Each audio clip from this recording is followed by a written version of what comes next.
Nagsimula ang drama sa buhay ni Bebang sa yugyug ng yugyug na bus na parang may hika. Bawat lubak sa kalsada, para bang may niyayanig sila. Ang mga upuan, nag-iingay. Ang bubong, halos magtalsika na yata. Si Bebang na ang mga paa halos hindi abot sa sahig. Sumasampa-sampa tuwing biglang preno ang driver. Parang basahan na hinahagis-hagis kung hindi lang hawak ng kanyang ina. Nay, bulong ni Bebang habang nakakapit sa sandalan. Bakit po parang lasing ang bus? Hindi lasing ang bus, sagot ng kanyang ina at diretso lang ang tingin sa unahan. Ganito talaga, luma na kasi ang nasakyan natin, Bebang. Kung luma na, Nay, sabi ni Bebang at nakapamewang. Hindi ba dapat nasa museo na lang to? Hindi siya pinansin. Si Bebang na parang pusang mausisa pero kasing tigas ng kalabaw, lalo pang lumapit. Nay, saan po ba talaga tayo pupunta? Promise, hindi na po ako mangungulit. Sabihin mo lang. Napabuntong hininga ang kanyang ina. Anak ko, ang kulit. May pupuntahan nga tayo. Saan nga po? Hindi po tayo sa palengke kasi wala kang bayong. Hindi rin po sa simbahan kasi wala po akong dress. Hindi rin piyesta kasi wala tayong dala. Saan? Saan? Tuloy-tuloy si Bebang. Halos idikit ng ilong sa braso ng kanyang ina. Sa kaibigan ko. Sa wakas, sagot ng nanay niya. Kaibigan? Kunot noo si Bebang. May handaan po ba roon, Nay? Walang handaan, sagot nito. Ano pong meron? Nanlisik ang mata ni Bebang. Alam niya pag may tinatago ang matatanda. Nay, pinipigil ang hininga niya. Hindi mo po ako niloloko, no? Huminga ng malalim ang kanyang ina. Anak, makinig ka. Hindi kita kayang suportahan ngayon. Kaya, iiwan muna kita sa kaibigan ko. Temporary lang naman. At parang eksaktong cue, lumubog ang bus sa lubak na parang hukay ng kalabaw. Lahat nagtilian, may sumipol, may sumigaw ng aray! Ang sombrero ng matanda lumipad, ang baby umiyak, at si Bebang napatulala. Iiwan muna kita, ulit ng kanyang ina. Iiwan? Halos pumutok ang boses ni Bebang. Temporary lang po. Nay, iyan po ang pinakamalaking lokohan na narinig ko. Parang orphanage na walang orphanage. Kumunot ang noo ng nanay niya. Hindi orphanage. Bahay lang ng kaibigan ko. May mga anak din siya. Kalaro mo yon. Huwag kang ang OA. Hindi ko sila gusto. Kahit hindi ko pa sila kilala, hindi ko sila gusto. Bakit naman? Tanong nito. Kasi hindi po ikaw. Ikaw lang po ang gusto kong kasama ko, Nay. Tumahimik sandali ang nanay niya. Pero hindi rin tumagal. Marahan itong hinaplos ang balikat ni Bebang. Anak, babalik ako. Babalikan talaga kita. Kailan po? Huminga ito ng malalim. Kapag kaya ko na.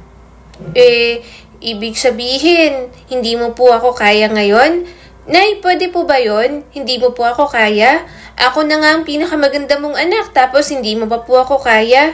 Isa lang po ako tapos hirap na hirap ka na? Kung dalawa po kami, malamang ibebenta mo na po ako sa palengke. Tumigil ka nga. Kinurot siya ng nanay niya. Pabababain tayo ng driver sa ginagawa mo. Pero lalo lang nagdrama si Bebang. Habang nakadikit ang pisngi sa bintana. Marami lang siyang sinasabi pero talagang nagbabadya na ang mga luha sa kanyang mga mata. Pagdating nila sa isang maalikabok na baryo, bumaba silang mag-ina. Hila-hila ni Bebang ang bag niyang may zipper na singtunog ng kuliglig. Hanggang sa makarating sila sa isang bahay na medyo may kalakihan. Dito na tayo, sabi ng kanyang ina. Dito po? Bakit parang may multo po dito, Nay? Napakamot sa pisngi ang nanay niya.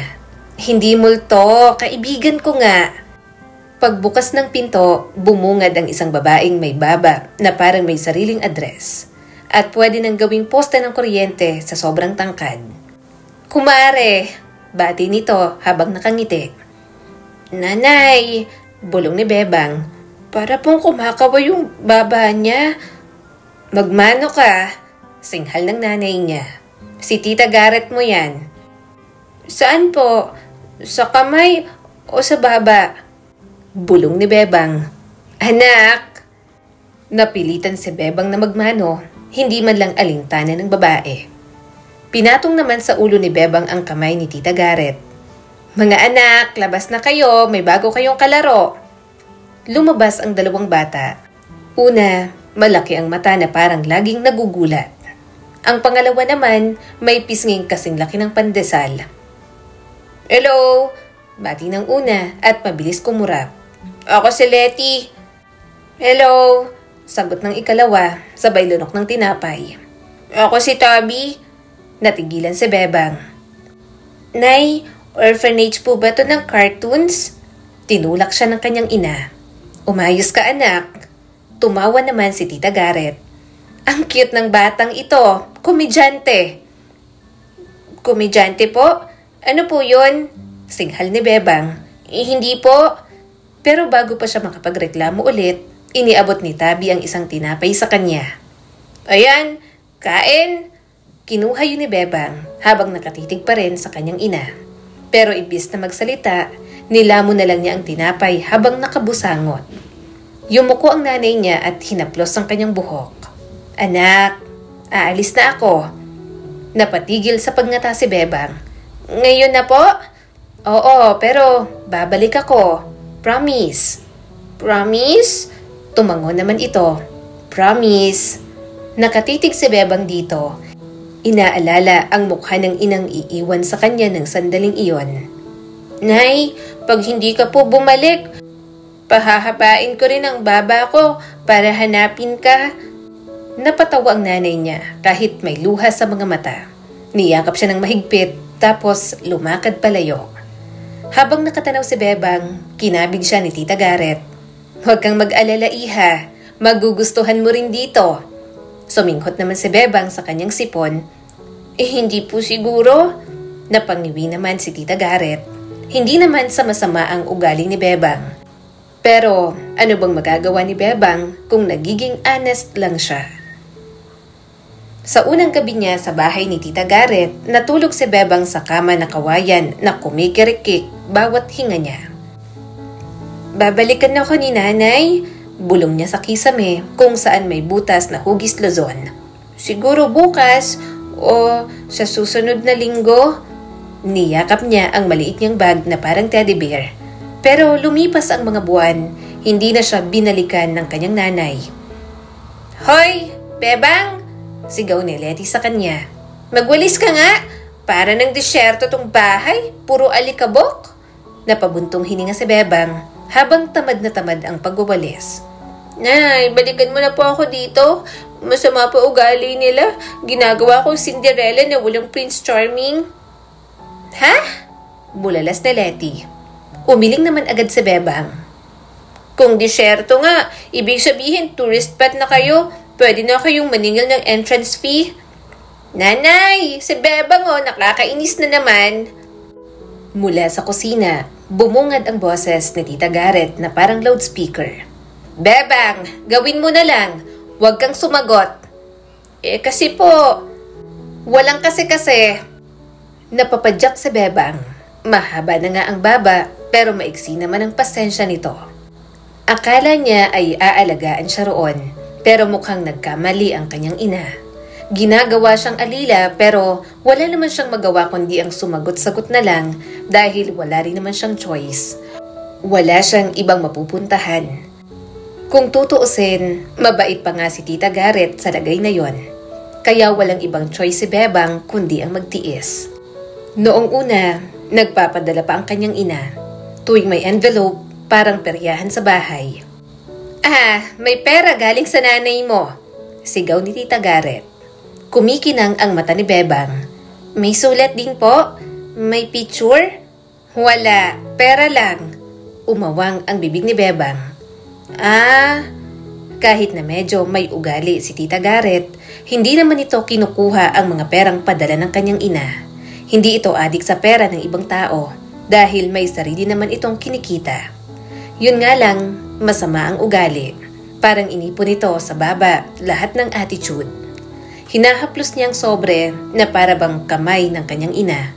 Sa isip niya, tinatanong niya palagi kung malapit na ba itong bumalik. Pero lumipas ang mga buwan, paimpis ng paimpis ang envelope, hanggang sa nawala na, hanggang sa wala na siyang matanggap mula sa kanyang ina. Hanggang sa hindi na ito magparamdam muli kay Bebang. 14 years old na si Bebang nang masanay sa routine ng buhay niya sa bahay ni Tita Garrett. Umaga pa lang, siya na ang nagluluto ng almusal habang ang dalawang anak ay bihis na. May pasok pa siya sa school pero yun ang inuuna niya. Kaya palagi na lang siyang late pumasok sa school. "Hoy, Bebang!" sigaw ni Tabi, sabay ngasab ng tinapay na kinahihiligan pa rin ito. "Bilisan mo, gutom na ako." "Eh di kainin mo na yung pisngi mo, mukha namang may laman," bulog ni Bebang. "Ano?" Sumagot naman siya kaagad. "Wala, sabi ko, wow, ang kinis-kinis ng pisngi mo, pwede ng plato." Tumawa naman ang ate nitong si Letty. "Oo nga, parang serving tray." "Ha?" Naghagis ng kutsara si Tabi at sumalpok sa pader. Nagtaas ng kamao si Bebang dahil mukhang mag-aaway na naman ang magkapatid. "Ladies and gentlemen, round 1! Walang araw na hindi nagbabangayan ang magkapatid. Mas okay na yon kaysa siya ang puntiryahin ng mga ito. Nakakapagod din naman sa parte niya. Masyado na siyang bida sa buhay ng mga ito dahil sa walang sawang pang-aapi. Mabuti na lang, pinapayagan siyang pumasok. Para kay Bebang, ang paaralan ay parang bakasyon. Ang assignment, mas madali kesa sa labada. "Okay, class," sabi ng guro. "Gamitin sa pangungusap ang salitang photosynthesis." Isa-isang nagsagot ang kaklase niya. "My plant needs photosynthesis. I like photosynthesis." Tumayo si Bebang at taas noong sumagot. "Ma'am, si ate nagpa-picture kahapon. Sabi ko, ate, photosynthesis mo na yan para sure ball graduate ka na." Nagtawanan ang buong klase. Pati teacher ay tumawa na rin sa kalokohan niya. Doon na lang niya dinadaan ng lahat. Baka nga tama si Tita Garrett. Komedyante si Bebang. Pero ganoon niya lang talaga dalhin ng buhay. Masakit man, pero hindi siya iiyak. Hindi rin naman babalik ang nanay niya kahit isang galon pang iluha niya. At pag uwi niya, alam niyang babagalan niya na naman ang bawat hakbang kasi alam niya kung ano ang naghihintay. Walis, hugas, utos, sermon. Ang walang katapusang empire ng mahabang Baba Chronicles ni Tita Garrett. Gabi-gabi, nakatitig siya sa butas sa kisame sa loob ng kanyang silid. "Nanay, baka bukas? Kung hindi bukas, next week. Kung hindi next week, bago ako magka-boyfriend. Kung wala pa rin, baka sa next life na lang." Basang-basa na ang unan sa luha, pero kinabukasan, nakangiti na ulit siya. Kasi sino bang niloko niya? Sarili niya lang din. Dahil ang totoo, naghihintay pa rin si Bebang, nalulungkot pa rin siya sa buhay na mayroon siya ngayon. Dinadaan niya na lang sa tawa, pero durog na ang kanyang puso. Kapag inaasar siya ng mga anak ni Tita Garrett, dinadaan niya na lang sa mga punchline. Ganoon niya harapin ang mga ito. Ganoon ang sandatan niya at pakiramdam niya, doon niya lang naiiganti ang sarili sa pang-aalila ng mga ito sa kanya. Kahit magpasa, kahit may sermon, kahit parang kasambahay, tiniis ni Bebang. Hindi dahil masaya siya, kundi dahil may apoy ng pag-asa sa kanyang dibdib. Araw-araw, pinipilit niyang gawing biro ang sakit. Kapag pinapagalitan siya, iniisip niya na nasa teleserye siya. Kasi kapag bida, palaging inaapi, pero kaya pa ring bumangon balang araw. Kaya umaasa rin siya ng pagbangon para sa kanyang sarili kapag kaya niya na. Temporary lang to, lagi niyang paalala sa sarili. Balang araw, pagtatawanan ko rin to. Lumipas pa ang 1 taon. Sa edad na 15, tanggap na ni Bebang ang katotohanan. Hindi na babalik ang kanyang ina. Noong una, naghihintay pa siya. Bawat katok sa gate, bawat ingay ng tricycle na pumaparada sa labas, sisilip siya sa bintana na parang tuta na naghihintay sa amo. Pero lumipas ang mga taon at ang tanging pumapasok lang ay si Tita Garrett na may daladalang listahan ng walang katapusang utos. "Bebang!" sigaw ni Tabi isang umaga. "Pakuluan mo tong tubig. Gusto kong maligo ng mainit." "Mainit? Summer ngayon, Tabi. Gusto mo bang maging nilagang baboy?" Napairap naman ito. "Sumunod ka na lang." "Hoy, Bebang, dalhin mo yung bag ko mamaya." Utos naman ni Letty. Feel na feel talaga ng mga anak ni Tita Garrett na katulong siya roon. Kaya mga lumalaking tamad, sa kanya iniaasa ang lahat. Huminga ng malalim si Bebang. "Pwede bang ako na rin ang pumasok sa klase para sa'yo? Libre utak, walang bayad." Binato din ni Tabi ang bag nito sa kanya. "Bebang, wag mong gagalawin ng baon ko Hindi na nagsalita si Bebang at sumunod na lang. May mga pagkakataon din naman na papagod siyang sumagot sa mga ito. Tanging sa eskwela nakakahanap ng pagtaka si Bebang. At least doon walang nang aalila sa kanya. Isang umaga, tinanong ng teacher nila, "Class, what is the meaning of gravity?" Sunod-sunod na boring na sagot ang narinig. Tapos nagtaas ng kamay si Bebang. "Gravity po ay kapag hinahagis ni nanay ang tsinela sa akin at bumabagsak. Diretso sa noo ko. Science yon." Halakhakan naman ang buong klase at pati na rin ang teacher, pinipigil ang tawa. Pero isang lalaki ang tumawa ng pinakamalakas. Walang iba, kundi si Janus. Pagkatapos ng klase, nilapitan siya nito. "Ang kulit mo, pero ang talino mong sumagot. Kahit nakakatawa, may sense at may point pa rin." Nakasimangot si Bebang. "Compliment ba yun o insulto?" Compliment." Simula nun, lagi na silang nag-uusap. Unay biro lang hanggang sa humaba ang usapan na parang walang katapusan. Isang hapon, nakaupo sila sa tapat ng sari-sari store at kumakain ng fishball. "Bakit ba lagi ka may punchline?" tanong ni Janus. "Kahit galit ka, nakakatawa ka pa rin." "Defense mechanism," sagot ni Bebang. "Kung hindi ako magpapatawa, iiyak lang ako." Yun ang unang beses na may nakausap siyang ganoon. Saka mukhang mabait naman si Janus. Komportable itong kausap. "Anong ibig mong sabihin?" tanong ni Janus. Ngumuso naman siya pagkatapos nguyain ang fishball. "Sa bahay kasi, para akong katulong. Actually, mas mababa pa. Kasi hindi ako binabayaran. Pero ayos lang. Pakain, libre tirahan at nakakapag-aral pa naman ako." Napaawang ang bibig ni Janus. "Grabe naman sila. Normal na sa akin. Si Tita Garrett, 2 anak na bully. Tapos ako, the great yaya of the kingdom." "Hindi ka ba napapagod?" "Napapagod, pero sabi ko nga, libre ang tawa. At kung hindi ako tatawa, mas lalo lang akong malulungkot." Tumitig si Janus sa kanya. Nagulat siya nang yakapin siya nito. Bahagya siyang natawa pero kahit papano, gumaan ang kanyang kalooban.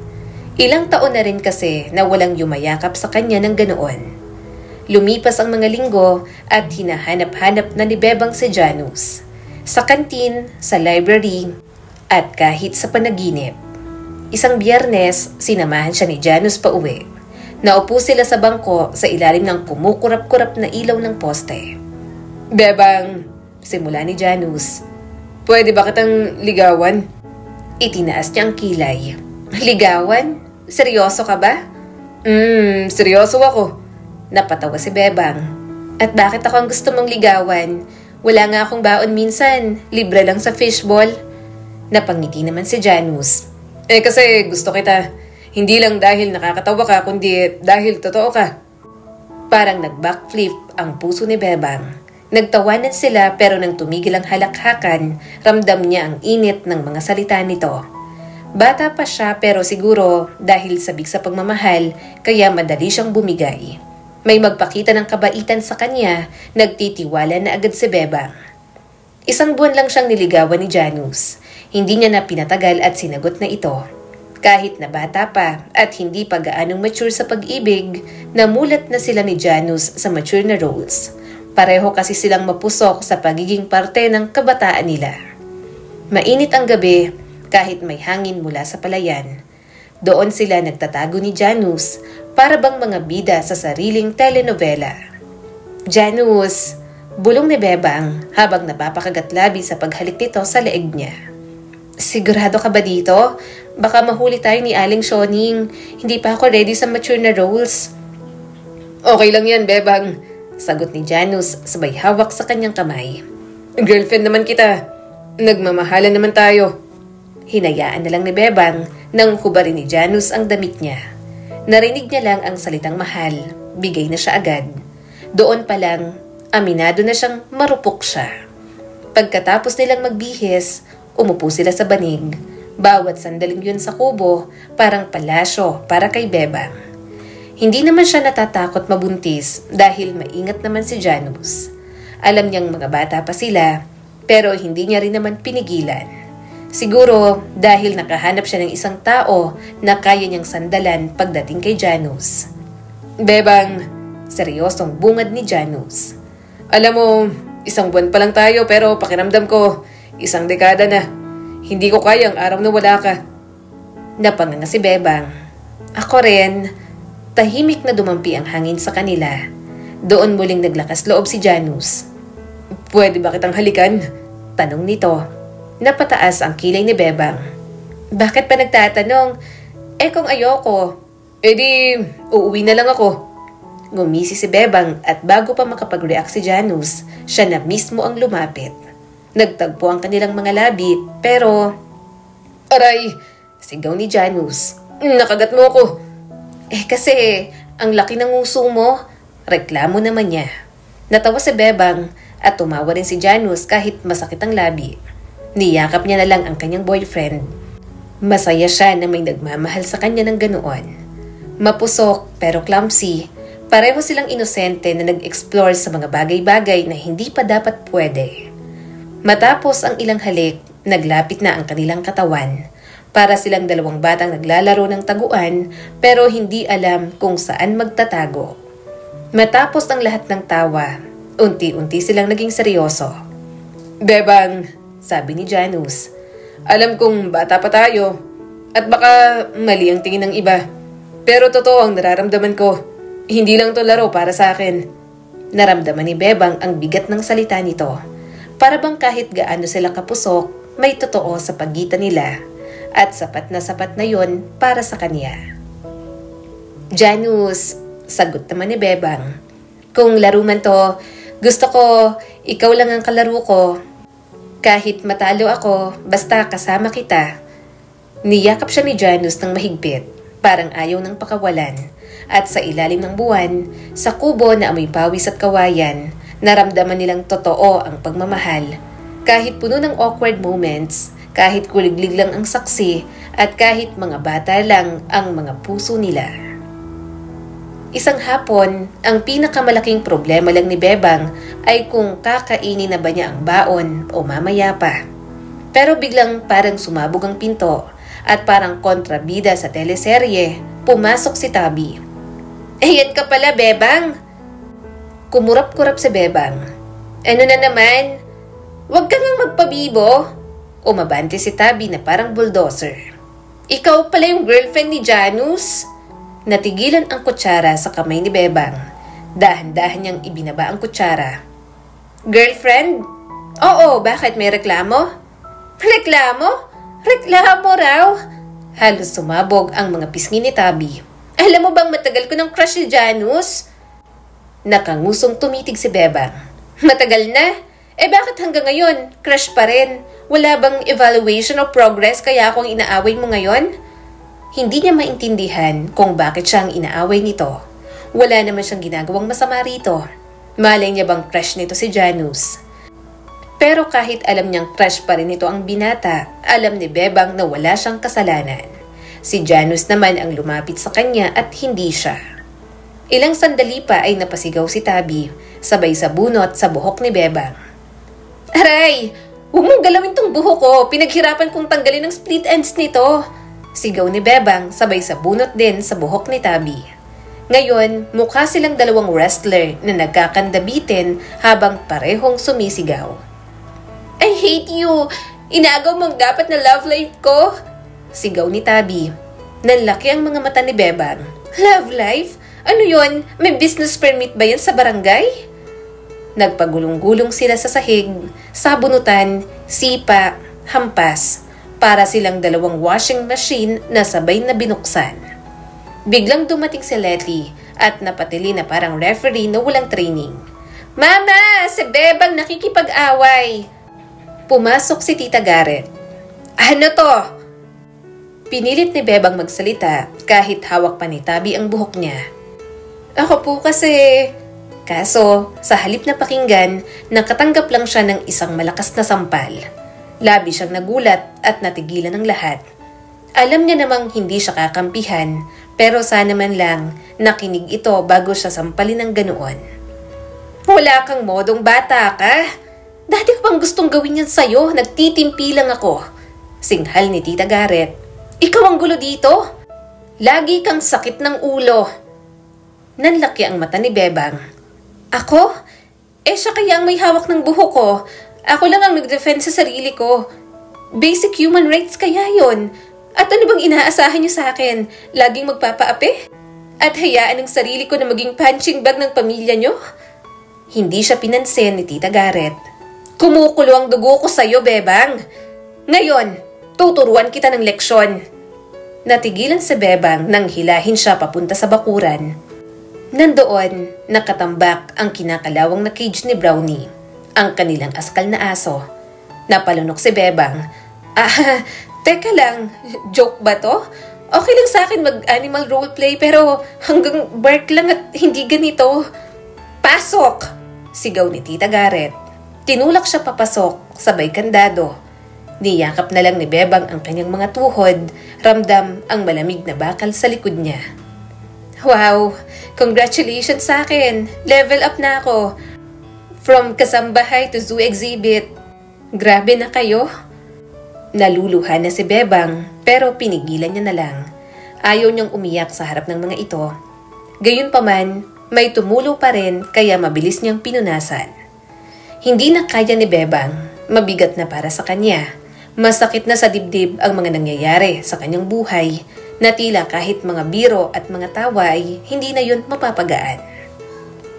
Iniwan siya roon sa magdamag, kumakalam na rin ang kanyang tiyan, at sa unang pagkakataon, hindi na niya magawang tumawa pa. Naghapunan ang pamilya sa veranda, tanaw na tanaw niya mula sa kung nasaan siya. Kanin, adobong sitaw at tinola ang ulam. Nang maiwan siyang mag-isa, tuluyang bumigay si Bebang. Dumaloy ang kanyang mga luha, humalo sa alikabok ng sahig ng cage ng aso. Nanay! Bulong ni Bebang. Sabi mo babalik ka, pero hanggang ngayon wala ka. At ako, heto, ginawang parang aso nila. Sinubukan niyang tumawa. Pinilit niya. Pagod na ako. Pagod na akong magpanggap. Pero wala akong choice. Wala talaga. Sa unang pagkakataon, hindi lang sakit ang dahilan ng kanyang pag-iyak. Naisip niya na baka nga hindi na matutupad ang mga pangarap niyang makalaya. Lumipas ang isang araw pa, nakahiga si Bebang sa loob ng cage, nakatitig sa papalubog na araw sa likod ng rehas. Namamaga ang pisngi niya mula sa sampal ni Tita Garrett. Walang laman ang sikmura niya, nang hihina na rin si Bebang. Pero kahit ganon, ibinulong niya pa rin. Darating din ang araw. Bebang, lalabas ka dito. Hindi lang sa cage na to, hindi lang sa bahay na to. Lalabas ka sa lahat ng umaalipin sa'yo. Ngumiti siya kahit may luha sa mga mata. At pag dumating yon, magbaon ka ng jokes. Kasi kahit na ano mo nang maranasan mo, tatawanan mo pa rin. At dinala ng hangin ang mga salita niya na parang pangakong isinulat sa langit. Bebang! May sumitsit sa kanya. Napakurap siya. Guardian angel ba yon? O si Brownie lang na biglang natutong magsalita? Nang mapatingin siya, nagkaroon siya ng pag-asa nang makita ang kanyang boyfriend. Halika na. Aalis ka na dito.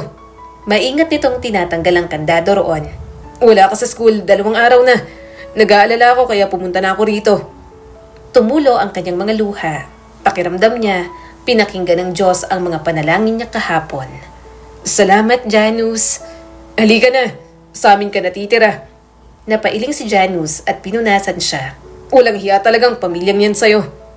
Kaso, pwede ba ako sa inyo? Tumango naman si Janus. Okay lang. Naikikwento naman kita kina mama at papa. Alam nila ang sitwasyon mo. Pwedeng maglaylo muna tayo sa relasyon natin. Sa pagiging pisikal pero kaya ko naman yun.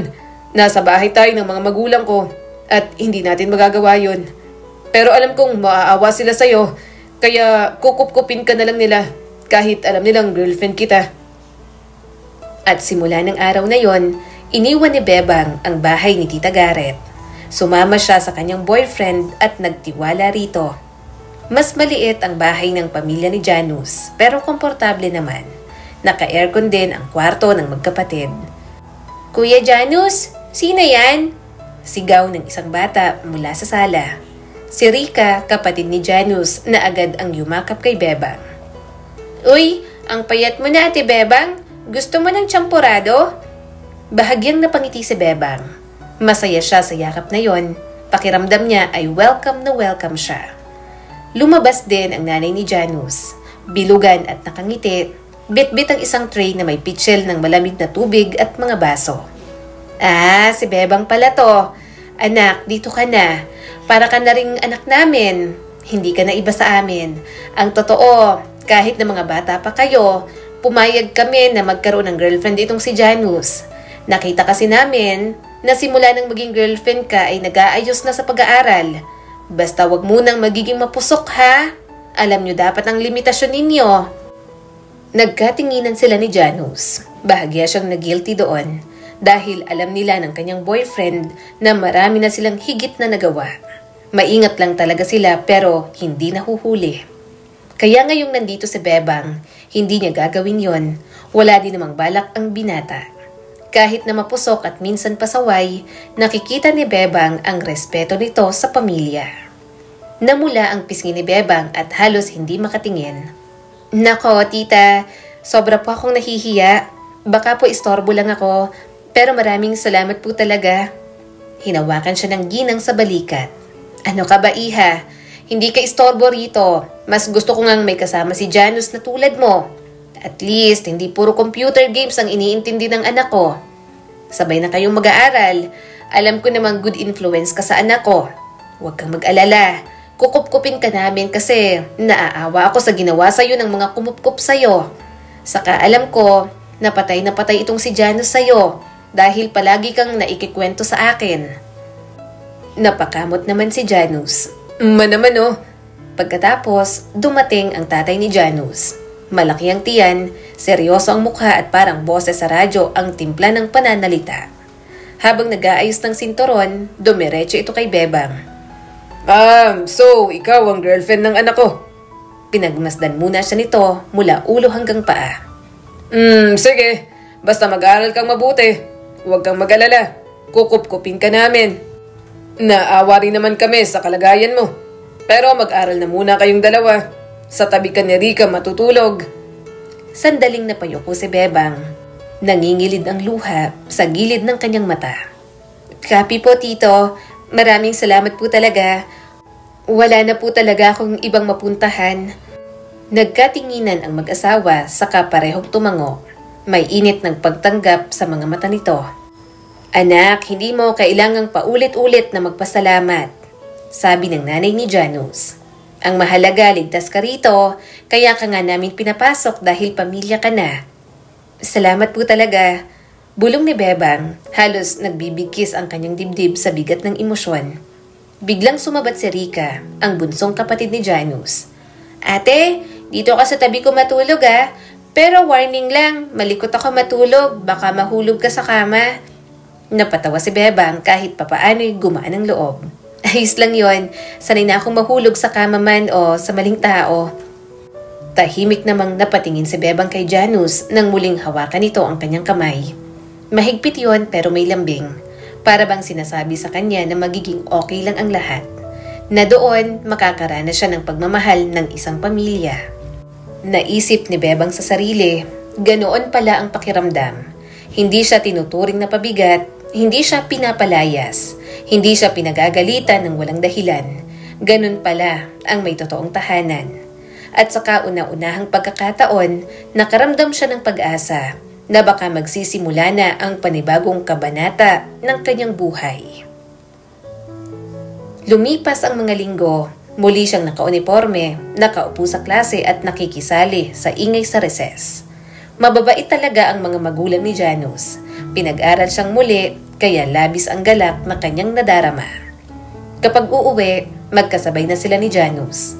Minsan ay dumadaan sila sa kubo kapag gusto nilang maglampungan.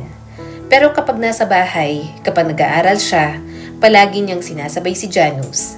Yun kasi ang gusto ng mga magulang ng kanyang boyfriend. Naghihiwalay lang sila kapag matutulog na. Gabi-gabi naman, natutulog siya katabi ni Rika.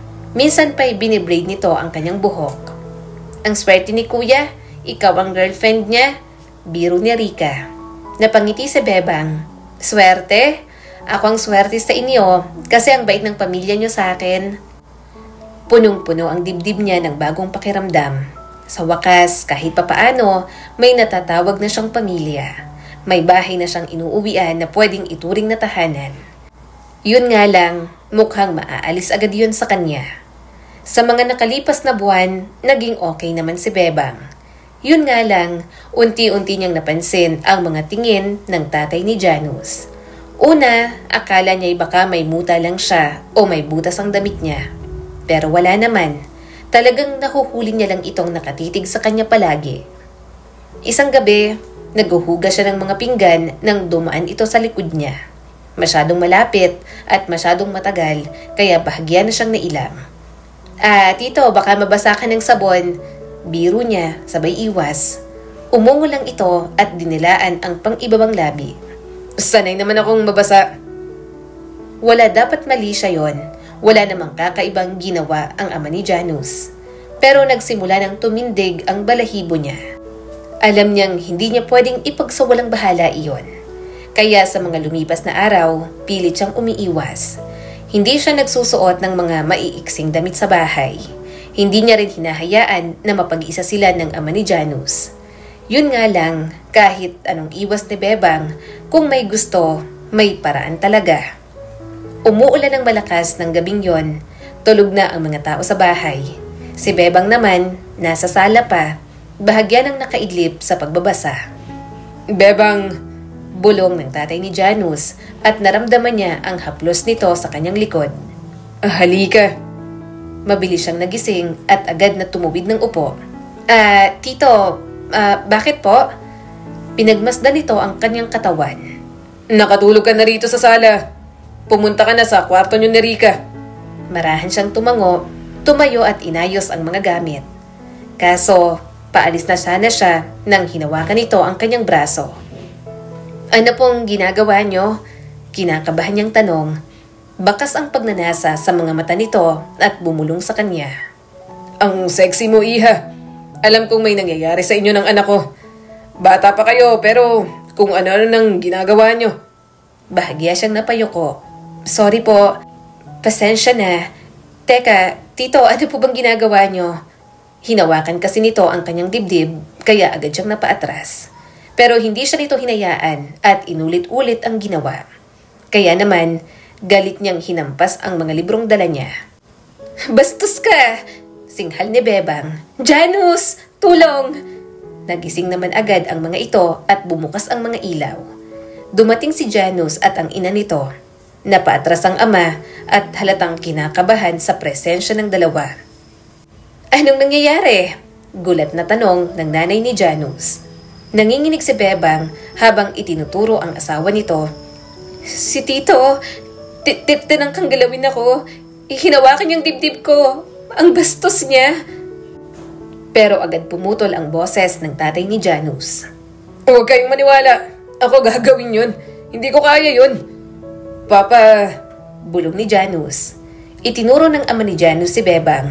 Siyang may gusto. Ilang linggo ko nang nararamdaman. Lagi siyang dumidikit, nagpapakita ng katawan. Siyang nagyaya. Napanganga si Bebang. Excuse me. Ako? Kung malalandi ako, hindi sa lalaking may bilbil. At boyfriend ko si Janus kaya hindi ko po magagawang binibintang nyo. Ngunit dumilim ang mukha ni Janus. Bebang, totoo ba to? Bumagsak ang puso niya. Janus, hindi. Ikaw ang mahal ko. Bakit ako? Humarap ang ama nito. Anak, maniwala ka sa akin. Tatay mo ko. Hindi siya makapaniwala. Siya na nga ang biktima. Siya pa ang nabaliktad sa sitwasyon. Pinagtanggol niya lang naman ang kanyang sarili. Napailing si Janus at halatang disappointed. Umalis ka na. Mapakla siyang tumawa. Hindi man lang naniwala sa kanya. Sa bagay, ano bang laban ni Bebang sa pamilya nito? Ano? Halos mabasag ang boses ni Bebang. Ako ang biktima dito, pero ako ang pinaalis? Hindi siya matingnan ni Janus. Ayoko ng gulo, Bebang. Please, umalis ka na lang. Napatingin siya sa ina ni Janus. Kahit dito, hindi niya nakikita na naniniwala sa kanya. Iniisip ni Bebang na iniisip siguro ng mga ito na isa lang siyang ahas na dumating sa buhay ng mga ito. Isang babaeng dumating para sirain ang tahimik at masaya nilang pamilya. Kaya kinuha ni Bebang ang maliit na bag. Marahas na pinunasan ng luha gamit ang kamay. Inimpake niyang gamit at dinala ang perang naipon niya. Sige, fine. Practice na rin para sa future career ko as professional homeless. Lumabas siya sa ulan, basang-basa, wasak, ngunit patuloy pa rin naglalakad sa kawalan.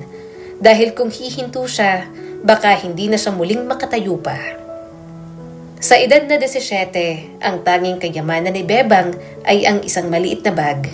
3,000 na ipon na nakabalot sa medyas at isang pusong dinurog ng mga taong akala niya ay nagmamahal na sa kanya. Nang ibaba na siya ng bus sa city terminal, nakatayo siya roon, dala ang bag at bumulong. Hello, bagong syudad. Huwag mo naman akong patayin o kung papatayin mo man ako, sana mabilis at hindi masakit. Salamat. Naglibot siya hanggang mapansin ang isang karinderya. Saktong kailangan ng mga ito ng tendera at pwedeng stay in. Kumulo ang tiyan niya, kaya nagdesisyon na muna siyang kumain. Sa loob, sinalubong siya ni Manang Nida. Isang matabang babae na manipis ang kilay. Anong order mo? Bahagya siyang ngumiti. Actually, Manang, trabaho sana, pero mag-order po ako ng pagkain. Nanliit ang mata ni Nida. Kumain na muna siya ng kanin at ginisang ampalaya. Pagkatapos kumain, in-interview na siya ni Manang Nida. Mabait naman ito, kaya tinanggap siya agad bilang dishwasher at tindera doon. At sa ganoong paraan, naging karinderya girl na si Bebang. Sa mga lumipas na linggo, si Bebang ay naghuhugas ng mga kaldero na parang mortal enemy. Nagpupunas ng mga lamesa at nakikipagbiruan pa sa mga customer. Ate, extra rice pa nga. Saad ng isa. Nagsandok naman agad si Bebang. Sige po, pero warning lang. Extra rice ang unang step bago maging extra size. Tumawa naman ang mga ito, pati na si Manang Nida. Hay, iha, kahit ang gulo ng buhay mo, napapatawa mo pa rin kami. Dramatikong buntong hininga si Bebang. Libre lang naman ang tawa, Manang Nida. Hindi ko na po yun ipagkakait sa sarili ko. Sa unang pagkakataon, walang nanakit sa kanya. Kumita lang siya roon, nagsimula ng bagong buhay at bahagyang nakahinga sa lahat ng sakit ng nakaraan. Subalit nang dumating ang edad niyang 18, may muling nagpatibok ng kanyang puso. Isang araw, may bagong customer na pumasok. Matangkad, 25, may mabait na ngiti at matang parang nangungusap. Umorder ng adobo at naupo sa tapat ni Bebang. Uy, ikaw yung madalas na tumatawa dito, di ba? Tanong nito. Nito lang ako kumakain dito. Actually, engineer ako dyan sa pinapatayong establishment. Nasanay lang ako na dito kumain. Kasi mga lutong bahay at masasarap talaga. Ako si Pablo Escobar. Ikaw? Bea Bani Castro, pero Bebang na lang. Tendera ko rito. Mga ilang buwan pa lang.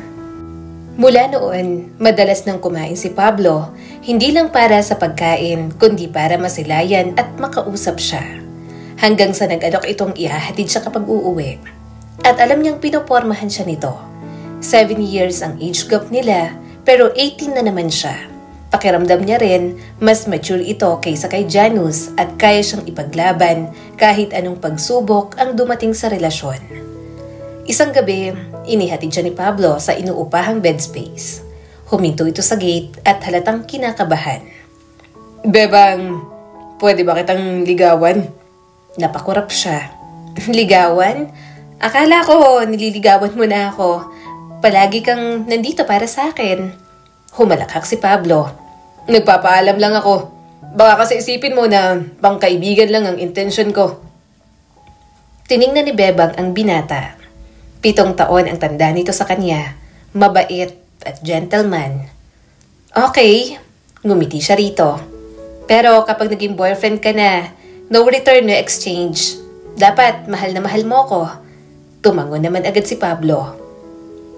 Halos 1 buwan din siyang niligawan ni Pablo. Mabait naman ito at engineer pa. Wala siyang kahit na anong maipintas dito, kaya naman sinagot niya na rin. Nang maging boyfriend niya ito, naging masaya siya kahit papaano. Galante rin ito at palagi siyang binibigyan ng pera. Pero kahit ganoon, nagtitinda pa rin siya sa karinderya ni Manang Nida. Kaya ang perang ibinibigay ni Pablo, naiipon niya na lang din. Hindi naman siya masyadong magastos. May pagkain lang, makabili ng mga pangpaganda niya, at kahit sa tiyanggi lang ang mga damit, sapat na yun sa kanya. Masinop talaga siya pagdating sa pera at maingat pa sa mga gamit.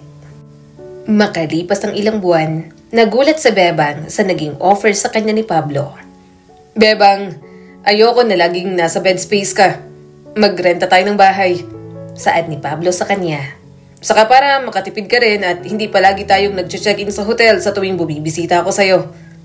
Napangangan naman siya. Wow, house and lot agad? Okay.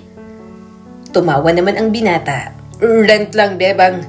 Medyo malaki ang apartment na inupahan ni Pablo para sa kanya. Kaya pakiramdam niya, naging bahay niya na talaga iyon. Engineer ang kanyang boyfriend, kaya kung saan-saan pumupunta sa trabaho. Kaya kapag umuwi sa kanya, labis ang pananabik na kanyang nararamdaman. Ang buhay kay Pablo ay parang kalayaan para kay Bebang. Madalas man itong wala, ang mahalaga ay palagi siyang binabalikan. Oy, may dala ka ulit pagkain. Maraming salamat. Nakangiting sabi ni Bebang. Ngumisi naman si Pablo at hinalikan siya sa pisngi. Siyempre, kailangan may pasalubong palagi sa babaeng mahal ko. Ang swerte-swerte ko sa'yo. Ang bait mo at masipag saka maalaga. Napangiti naman si Bebang. Ganoon siya dahil ayaw niyang maiwan. Gusto niyang mahalin siya kaya kapag nagmamahal, binibigay niya ang lahat. Kapag magkasama, hindi sila mapaghiwalay. Sa unang pagkakataon, ramdam ni Bebang na siya ay mahal, ligtas at tinatanggap. Gabi-gabi, palagi pa siyang nagbibiro. Oh, Pablo, baka bukas mag-propose ka na para ma-practice ko ng isasagot ko at ang reaksyon ko. Bahagya itong natigilan. Hinaplos nito ang buhok niya at hinalikan ang kanyang noo. Huwag ka munang magmadali. Masyado ka pang bata. Saka na, masaya naman tayo. Napakagatlabi si Bebang at tumango na lamang. Naiisip niyang magpakasal dito dahil wala naman siyang ibang nais sa buhay, kundi maging asawa ng lalaking nagmamahal sa kanya. At sa edad ni Pablo, naisip niya na ready na itong mag-settle down. Gayunpaman, inintindi ni Bebang ang sinabi nito. Baka masyado pang ang bata para sa ganoong usapin. Kaya ipapakita ni Bebang kay Pablo na handang-handa na siya sa buhay may asawa. At wala itong pagsisisihan na kahit na ano. Sweet ang relasyon nila, pero may seryosong usapan din. Masyadong responsable si Pablo, yun nga lang, nasobrahan naman. Kaya parang nagdududa na rin siya sa mga damdamin na binibigay nito sa kanya. Bebang, mahal na mahal kita. Pero ayoko mabuntis ka agad. Bata ka pa, kailangan mo ng future. Sabi mo, hanggang high school lang ang natapos mo, 'di ba? Pwede kitang pag-aralin sa college. Saad ng kanyang boyfriend. Napakagatlabi si Bebang. Paano niya sasabihin na maging ina at asawa na lang ang pangarap niya? Naiisip niya namang mag-aral pero wala naman siyang career na maisip. Ang gusto niya lang talaga, maging simpleng housewife na lang at mag-alaga ng mga anak. Gusto niya rin ng mapagmahal at maalagang asawa at may provider mindset. Huhusgahan siguro siya ng ibang babae. Pero anong gagawin niya kung simple at kontento siya sa ganoong klase ng pangarap? Napagkaitan na siya ng pagmamahal, iniwan ng kanyang ina, Inalila ng mga taong kumupkup sa kanya. Kaya lagi siyang sabik sa pagmamahal at magkaroon ng pamilya. At ngayon, nakikita niyang kasama si Pablo na bumuo nun. Nakabusangot si Bebang. Future ko ikaw, ano pang hahanapin ko? Napabuntong hininga si Pablo. Hindi ganon. Gusto kong handa tayo. Saka ayokong may mga bagay kang pagsisisihan sa bandang huli. Kaya nga kita pinagtitik ng pills, 'di ba? Sure naman ako na wala akong bagay na pagsisisihan, Pablo. Alam kong ayaw mo muna akong mabuntis, pero ang pangarap ko lang talaga, maikasal sa taong minamahal ko at mahal ako, maging housewife, alagaan ka at ang magiging mga anak natin. Namungay ang mga mata ni Pablo. Ang simple ng mga bagay na gusto mo. Isa sa mga dahilan kung bakit minahal kita, Bebang. Simple at kontento ka sa mga bagay na binibigay ko. Wala kang kahit na anong reklamo. At palagi mo akong iniintindi kahit unreasonable na ang mga gusto kong mangyari. Napangiti naman si Bebang at hinaplos ang pisngi nito. Gano'n naman talaga kapag nagmamahal, di ba? Iniintindi kita palagi kasi ayokong pag-awayan natin ang mga bagay na dapat ay simple lang. Oo, mas bata ako sa'yo, pero sinisigurado ko sa'yo, kaya kong humawak ng isang relasyon. Mahalin at alagaan mo lang ako. Pablo, yun din ang matatanggap mo mula sa akin. Sa kabila ng inis, nirerespeto niya si Pablo. Hindi ito tulad ng iba. Iniisip ang bukas para sa kanya. Pero sa loob niya, ang gusto niya lang naman marinig ay isang pangako. Pangako nito na pakakasalan siya. Sa araw-araw, kontento siya sa daloy ng kanyang buhay. Pero tuwing gabi, kapag wala ito, nakahiga siyang mag-isa at bumubulong. Universe, pakisabi naman kay Pablo. Ready na ako. Kahit saan, kahit kailan, kahit maliit na kasal, kahit bigas lang ang handa. Puno ang puso niya ng pag-asa at paghihintay. Yun lang talaga ang gusto ni Bebang. Gusto niya nang mabuhay ng masaya at sana ay ibigay na yun sa kanya. Pero hindi pa yata tapos sa kanya ang pagpapahirap ni Lord. Siya muna siguro ang aapihin sa sarili niyang kwento. Martes ng araw na yon, araw na wala na naman dapat espesyal na mangyari. Si Bebang abala sa pagtitiklop ng labada sa kanilang apartment habang kumakanta ng sintonado. Kinuha niya ang isa sa mga polo ni Pablo at inamoy. Ang bango talaga ng future husband ko. Signature scent niya na to. Kung magiging asawa ko siya, araw-araw na ganito ang malalanghap ko.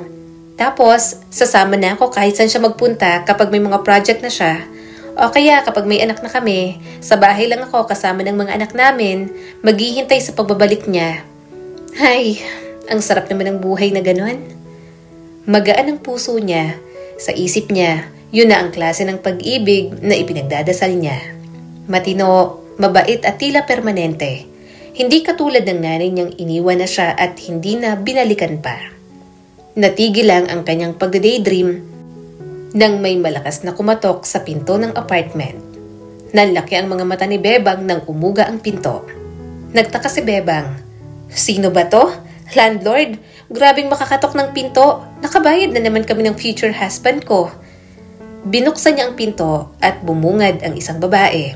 Mga 25 anyos na rin. Maganda pero matapang ang aura. Mahahaba ang kuko at maganda pero mukhang gagamitin pang gyera. Bago pa siya makabati, sumigaw agad ang babae. Ikaw si Bebang? Kumurap si Bebang. Depende. Kung may utang, hindi ako. Pero kung may libreng pagkain, ako nga po. Hindi natawa ang babae. Imbes, bigla itong pumasok at malakas na hinatak ang kanyang buhok. Aray! Ate, anong balak mo sa akin? Tanggalan ng buhok? Teka lang, kakariban ko lang eh. Sigaw ni Bebang. You're the mistress of my husband? Bulyaw ng babae. Nanlaki ang mga mata ni Bebang. English yon, pero naintindihan niya. Magandang pakinggan, pero pinagbintangan siyang kabit ng asawa nito. Nagkagulo sa loob na parang may wrestling, sabunutan at hilahan. Ayaw niyang patulan pero hindi naman niya hahayaang kalbuhin siya nito nang walang kalaban-laban. Pero kahit nasasaktan, pilit pa rin siyang nakikipagnegosasyon kasi alam niyang hindi maayos yon kapag hindi nila napag-usapan. Wait! Time out! At least, ipaliwanag mo muna kung anong laban natin bago ako makalbo. Sigaw niya rito. Pablo is my husband. Singhal ng babae. We have 2 kids. Napatigil si Bebang. Ha? Asawa? Anak? 2? Hindi ko alam. Oo, madali siyang bumigay. Madali siyang magmahal. Aaminin niyang malandi talaga siya. Pero kailanman, hindi niya inasam na maging isang kabit. Sakto naman, dumating si Pablo. Liza, tama na! Sigaw nito habang hinahawakan ang braso ng babae. Liza? Bulalas ni Bebang. So asawa mo talaga siya? Hindi ko imagination lang? Hindi prank show? Guilty naman ang mukha ni Pablo. Bebang, please. Please? Inayos ni Bebang ang bagong reband niyang buhok at galit na tumingin dito. Pablo, linawin mo nga. Ako ba'y girlfriend mo? O hair model ng misis mo? He stole my husband. Sigaw ulit ni Liza. Excuse me. Correction lang, ma'am. Sagot ni Bebang. Hindi ko siya kinuha. Malay ko bang may asawa siya? Naluha na si Bebang pero pinilit pa ring panindigan ng boses. Dinadaan na lang niya sa biro pero durog na durog talaga ang kanyang puso sa mga nalaman.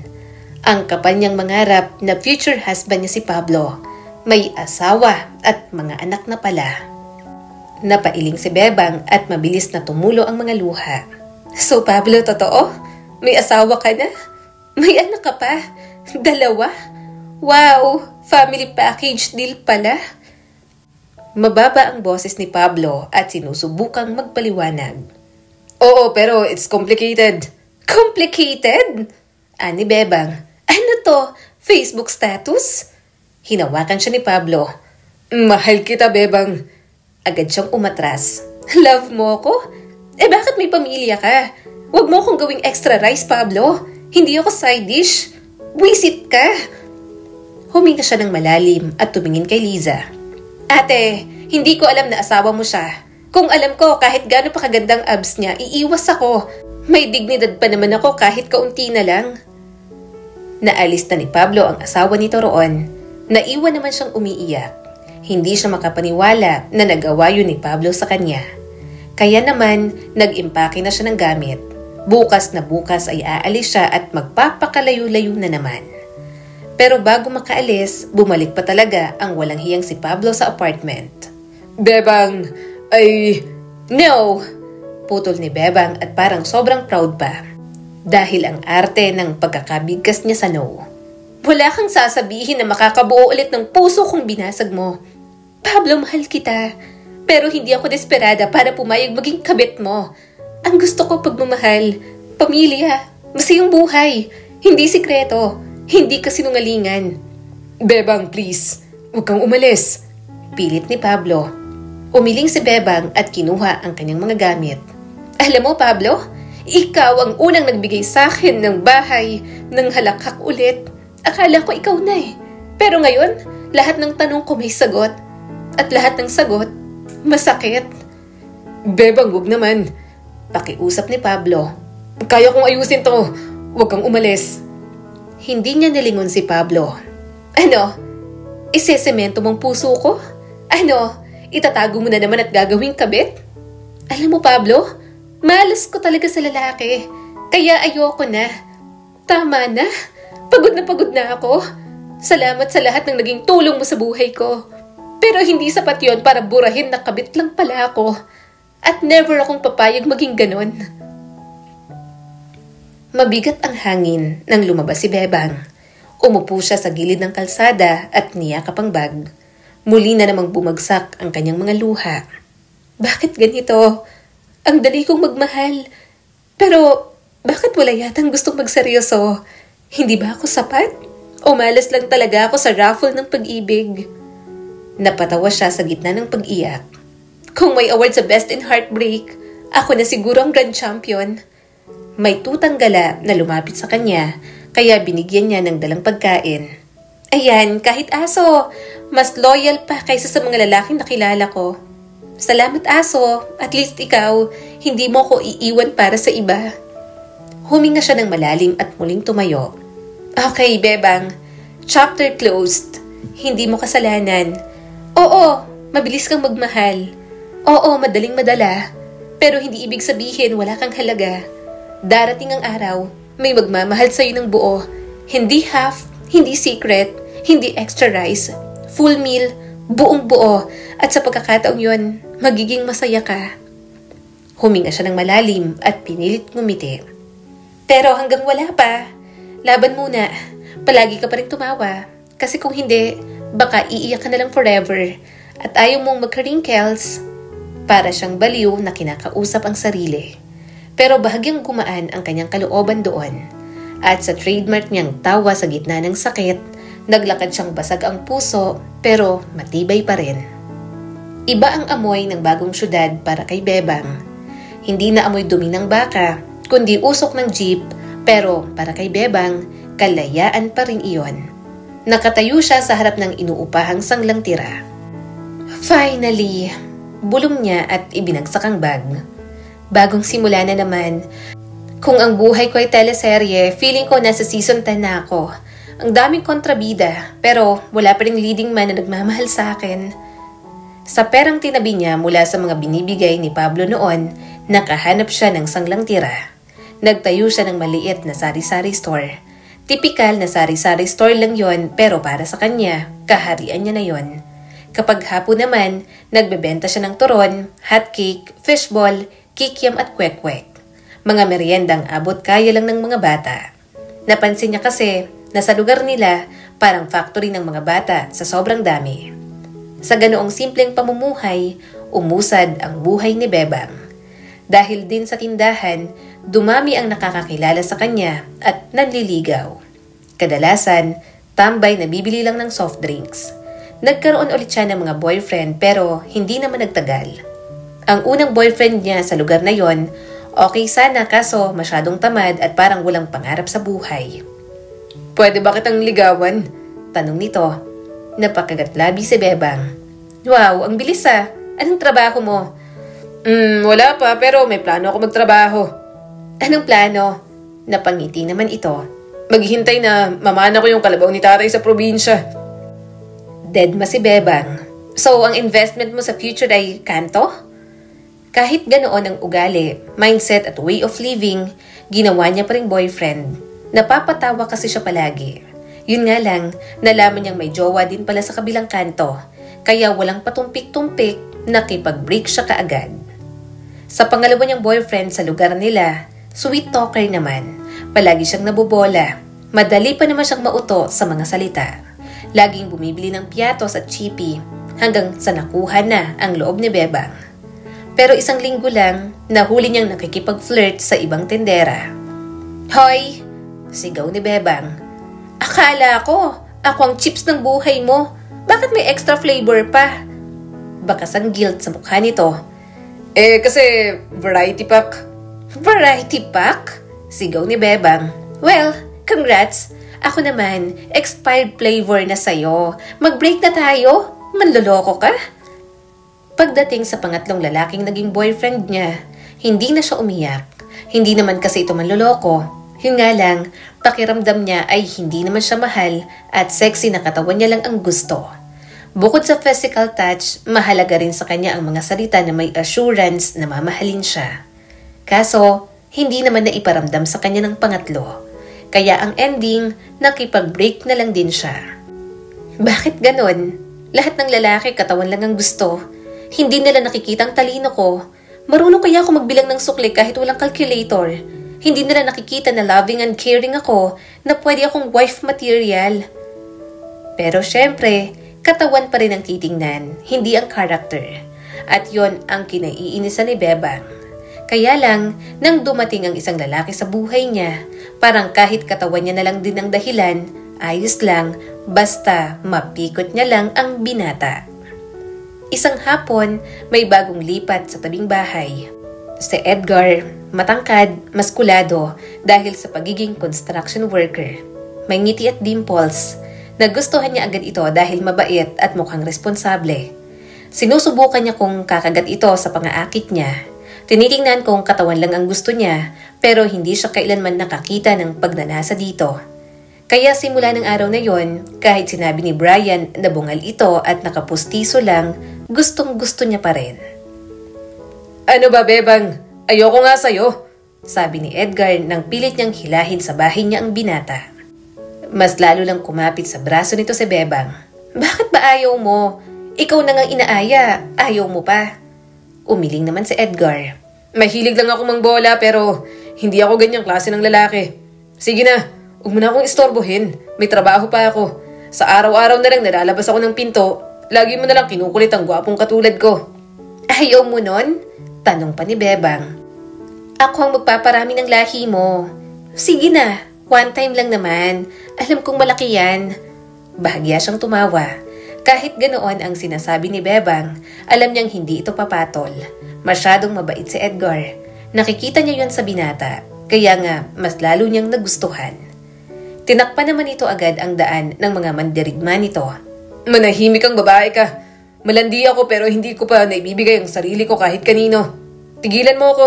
Lubayan mo na ako. Hoy, Edgar, halika na nga. Isa lang naman. Pamimilit pa ni Bebang. Hey, tumigil ka. Bulalas ni Edgar sa kanya. Hindi mo rin naman ako magugustuhan. Hindi mo matitikman ang maasim kong singit. Nang makaalis ito, parang pumuntang trabaho, tawang-tawa naman siya. Gustong-gusto niya talagang inaasar si Edgar. Kaya naman, sinubukan niya lahat. Nilulutuan niya ito palagi. Isang araw, nagdala siya ng adobo sa pinto ni Edgar. Tikman mo, gawa ko yan. Kumain naman si Edgar. Masarap pero maalat. Siyempre maalat, kasi ako ang asin sa buhay mo. Halos mabilaukan si Edgar. Kaya tawang-tawa siyang bumalik sa bahay niya. Halos siya na ang nanliligaw kay Edgar. Siya na ang pumoporma rito, gaya noong isang araw, nagwawali siya nang dumaan si Edgar. Ang lamig naman, kaya gusto ko ng kasama pampainit. Edgar, halika sa bahay. Pag-aya niya rito. Ngumisi naman si Edgar at alam niya na agad na babasagin nito ang kanyang diskarte. Magkumot ka na lang. Naiwan tuloy siyang basag na basag ang pagpapapansin. Napabuntong hininga na lang si Bebang. Walang effect kahit anong gawin niya. Kahit ipahawak niya ang dede dito, diring-diri ito. Pero sa loob-loob niya, natatawa na lang din siyang asarin si Edgar. Ilang linggo, napansin ni Bebang, nag-iba si Edgar. Nag-ahit, nagplansya ng damit at palagi ng mabango. Hoy, Edgar! Asar niya rito. Kanino ka nagpapapogi? Sa akin ba? Ngumiti si Edgar. Kay Audrey nga, nililigawan ko na. Tumigil ang puso ni Bebang. Sino? Si Audrey, engineer, galing sa mayamang pamilya. Parang nahulog ang mundo kay Bebang. Engineer? Mayaman, so hindi ako? Nagkibit balikat si Edgar. Magaan kasi ang loob ko sa kanya. Saka ayaw ko nga sa'yo. Hindi naman kita pinaasa kahit kailan. Maghanap ka na lang ng iba. May ibang lalaki na magmamahal sa'yo. Pasensya ka na. May nagmamay-ari na kasi talaga ng puso ko. Pinilit na lang tumawa ni Bebang. Medyo masakit pero nire-respeto niya pa rin ang damdamin nito. Kapag napapadaan lang si Edgar, inaasar niya na lang palagi. Sa lugar na yon, hindi niya inasahan na makakabuo siya ng pagkakaibigan kay Edgar at sa best friend nitong si Brian. Siguro dahil kahit nga mga lalaki ang mga ito, ramdam na ramdam niya ang respeto mula sa mga ito. Kaya naging komportable siyang kasama ang mag-best friend. Bebang, tama na. Utang na loob, lumayo-layo ka nga sa akin. Baka hindi kita matansya, may bato ko sa'yo itong mga parcel. Naiinis na sabi ni Edgar. Abala ang binata sa mga parcel, pero yon at inaabala ni Bebang. Para siyang unggoy na kumakapit dito. Tawang-tawa tuloy sina Brian at ang asawa nitong si Elaine. Magkaibigan na sila at ang palaging gusto niyang asarin ay si Edgar palagi. Sabi ni Brian, moving on ka na, nandito na ako. Patulan mo lang ako, sure akong sasaya ka. Nang aakit pang sabi ni Bebang, pero wala namang mali siya yon. Gusto niya lang bisitin si Edgar. Itinaas nito ang kamay para tumalsik si Bebang ng bahagya. Nagmo-move on ako pero hindi ko naisip na patulan ka. Anong sabi ko sa'yo? Sabi ko, posibleng patulan lang kita kapag end of the world na. Kaya manahimik ka. Nababanas lang ako sa'yo. At ano ba? Huwag mo ngang idikit sa braso ko yung boobs mo. Nangingilabot ako. Napasinghap si Bebang. Hindi ka naakit dito? Imposible. Bading ka ba? Umismid naman ito. Patay na patay ka sa akin tapos sasabihin mong bading ako. Ewan ko sa'yo, Bebang. Huwag kang papansin. Naiinis ako.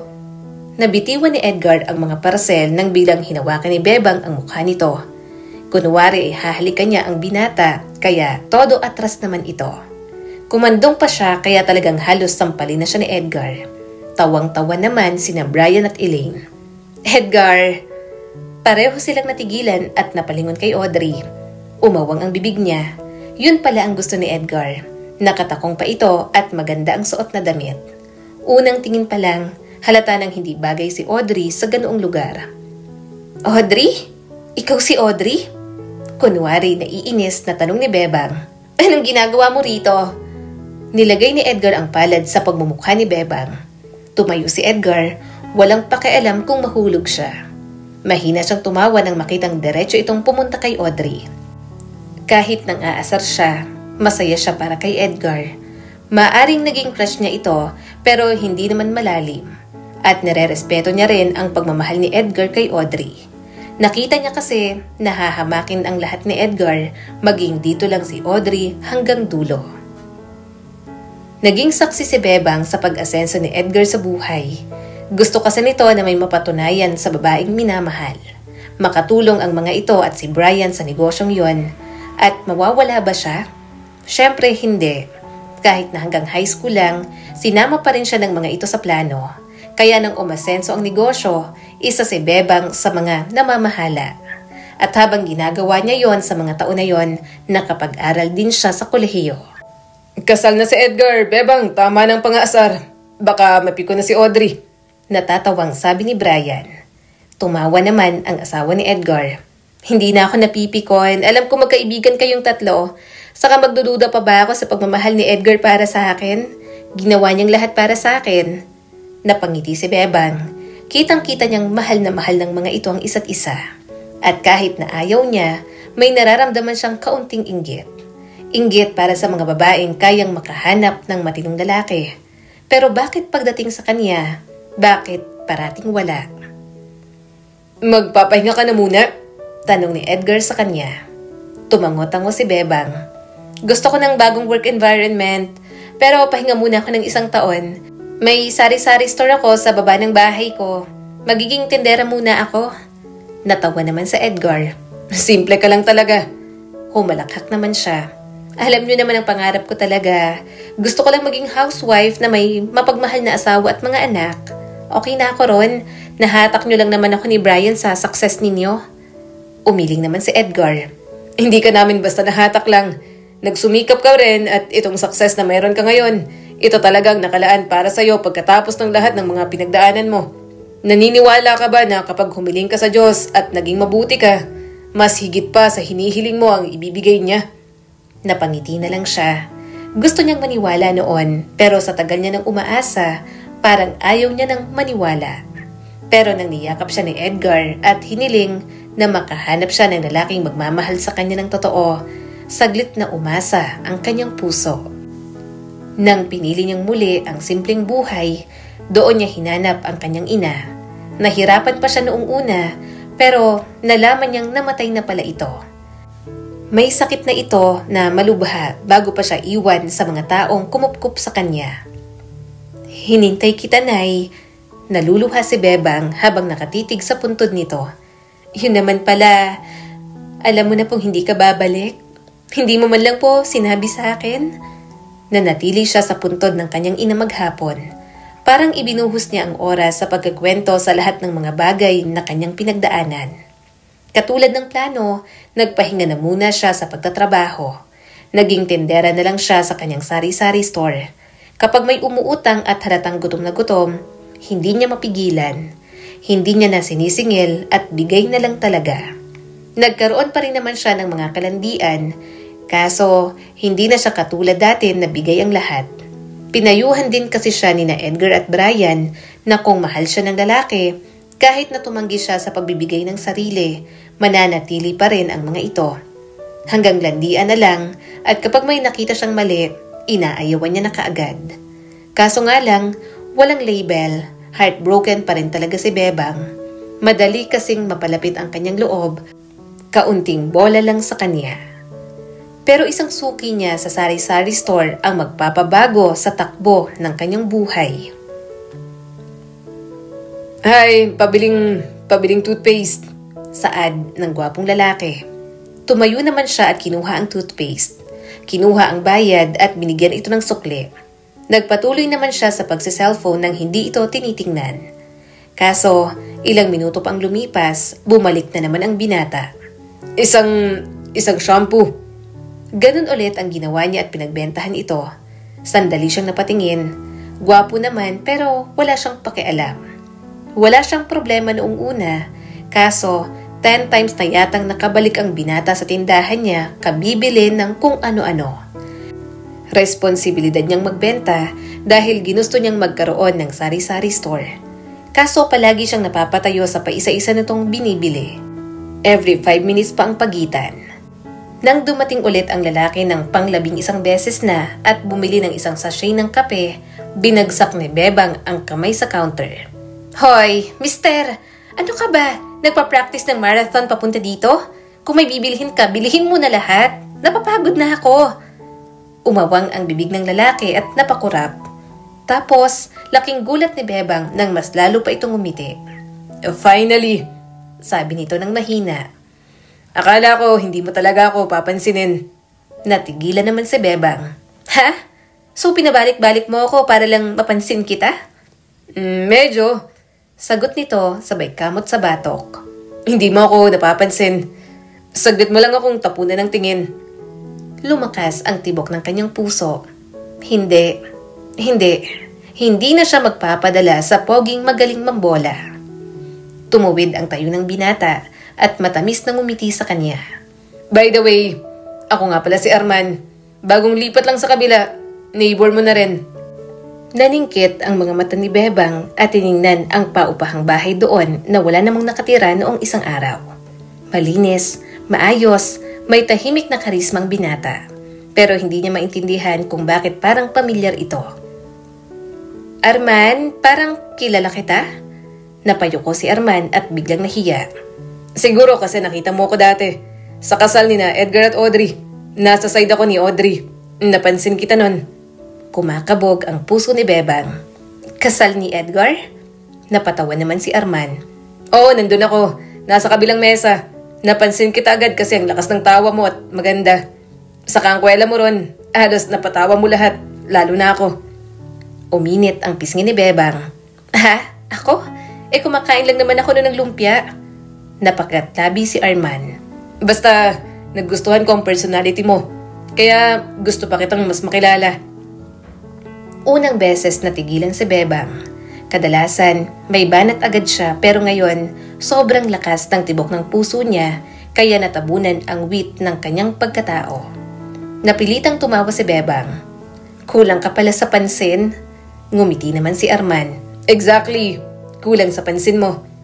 Umikot ang mata ni Bebang at pilit tinatago ang kilig. Ay nako, mali ang diskarte mo. Sorry, hindi ako tumatanggap ng lalaking sasaktan lang ako. Bakit hindi mo muna ako subukan? Hindi na siya nagsalita at umiwas na lang ng tingin. Hindi niya alam ang kanyang sasabihin. May umusbong na kasing takot sa kanyang dibdib pagkatapos ng lahat ng pinagdaanan. Nang umalis si Arman, pilit niyang sinaway ang sarili. Ay, Bebang, ayan ka na naman. Nadadala ka na naman sa ngiti. Baka mamaya, broken-hearted ka na naman. Hindi pwede. Hindi na. Hindi ako papasok ulit sa gulong to. Puso, behave ka. Hindi lahat ng gwapo at mabait meant to be. Minsan, meant to heart. Pero ang puso niya, traidor at kumakabog ng mabilis. Kinagabihan, habang isinasara ang tindahan, nahuli ni Bebang ang sariling nakangiti nang wala namang dahilan. Nakakaasar? Sermon niya sa sarili habang nakatingin sa refleksyon sa salamin. Hindi ka na natuto, Bebang, pero aminin mo, kinilig ka. Napabuntong hininga siya, kalahating irita at kalahating masaya. Bebang, tama na. Tapos, natawa siya sa sarili. Nakakabaliw na naman. Nay, naloloka na ako dito. Umiling siya sabay patay ng ilaw. Pero pagdapa niya sa kama, ang pangalan na pilit niyang iniiwasan ay tiyaring bumulong sa puso niya. Arman? Kinabukasan, maaga siyang nagising para sa Zumba class. Yun ang kinahihiligan niya ngayon. Kaya pumupunta siya sa basketball court malapit sa bahay niya. Doon, kahit kasama ang mga nanay at matatandang babae, go na go pa rin si Bebang. Left, right, hawi, wave, ikot. Saad ng Zumba instructor nila na sinusundan nila. Wait, sorry I'm late. Saad ni Arman na kararating lang at sandaling sumulyap sa kanya. Bahagya niyang nabangga si Lola Emmy dahil sa pagkadistract. Sorry la. Nanlaki ang kanyang mga mata nang sumali sa sayaw si Arman. Tuwang-tuwa naman ang mga nanay at lola. Minsan lang kasing may lalaking sumasali sa Zumba. Kaso, hindi siya makapaniwala. Halata namang wala sa itsura ni Arman ang magzuzumba. Fit ito at magaganda ang hubog ng muscles. Mas nakikita niya ito na magbuhat ng dumbbell sa gym kesa makipagsabayan sa Zumba class kasama ang mga lola. Hoy, anong ginagawa mo rito? Tanong niya. Tumawa naman ang binata habang sumasayaw. Sinasamahan kang mag-workout. Hindi ko pa na-try to pero masaya pala. And good thing, nandito ka. May maganda akong nakikita. Nanlaki ang mga mata ni Bebang. Hoy! Tumawa lang si Arman at napakagatlabi. Samantala, nag-init naman ang mga pisngi ni Bebang. Hindi niya alam kung dahil ba sa pagod yon o sa epekto ng mga sinabi ni Arman. Pagkatapos ng Zumba class, nagpahinga na sila. Palagi namang nakadikit sa kanya si Arman kaya inaasar sila ng mga matatanda. Pero walang pakialam si Arman at todo paypay pa sa kanya. Arman, naliligaw ka ba dito kay Bebang? Tanong ni Lola Baby.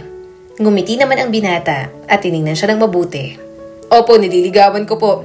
Kaya lang parang ayaw po sa akin ni Bebang. Napairap naman siya.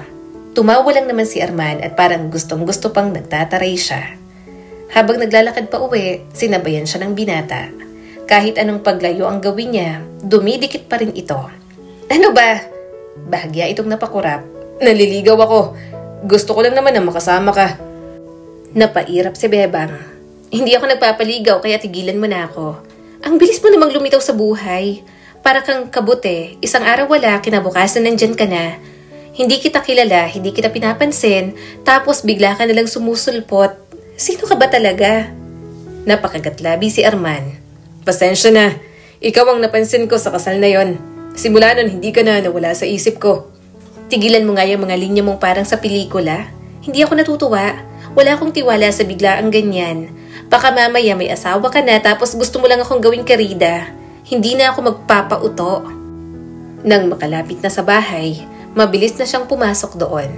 Sobrang lakas ng tibok ng kanyang puso sa naging sagutan nila ni Arman. Sa dami ng lalaking nanakit sa kanyang puso, parang ang hirap-hirap ng maniwala. Maya-maya'y narinig niya ang boses ng binata sa likod ng pinto. Kerida agad? Grabe ka namang mag-isip, Bebang. Wala akong asawa. Ni girlfriend, wala. Hindi pa ako nagkakaroon ng girlfriend. Ikaw pa lang din ang nililigawan ko sa tanang buhay ko. Napapikit si Bebang. Kung totoo man ang sinasabi nito, mas lalong hindi sila bagay na dalawa. Sobra nitong linis para sa katulad niya. Pinilit niyang itago ang sakit na nararamdaman. Yan din ang sinasabi ng lahat ng manloloko. Hindi ko alam kung sino ka. Hindi ko alam kung totoo ka. Paano kung isa ka lang sa mga lalaking gusto lang makaisa? Narinig niyang muli ang boses ni Arman. Hindi ako ganon. Hindi lahat ng lalaki manloloko.